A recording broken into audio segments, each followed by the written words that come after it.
So when money is greater than 0, what we want to do is we want to ask the user to make a particular selection. So I'm going to place a integer up here called menu selection. And I'm going to say console.writeLine, please enter your selection. Now, I'm going to simplify this a little bit because I want people to finish this program for homework.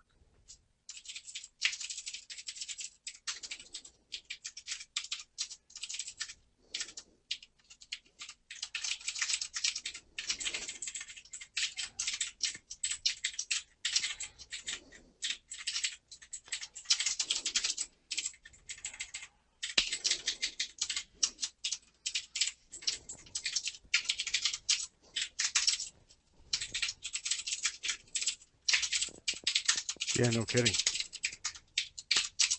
No kidding, what? That Pepsi's pretty expensive. Oh, yeah.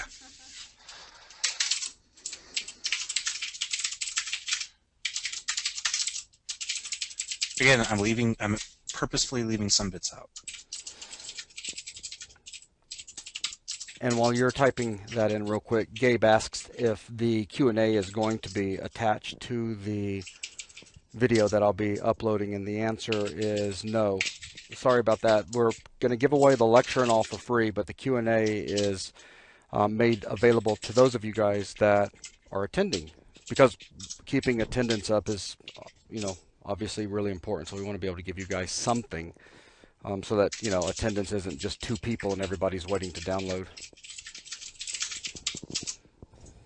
Take care, Adam. Alrighty, so we have a program. I'll run through it. Well, I'll run it and then I'll run through it. But I want to point out, yes, there are problems with the logic. If you've already seen it, we are using init.parse here. And we are also not checking to see if the user has enough money to purchase their item. But regardless of those 2 issues, I'm going to go ahead and run the program. And it says, please enter how much money you have. I'll put in $500. It says, please enter your selection. Let's buy a Pepsi. It says, you bought a Pepsi. Please enter your select. Actually, hold on.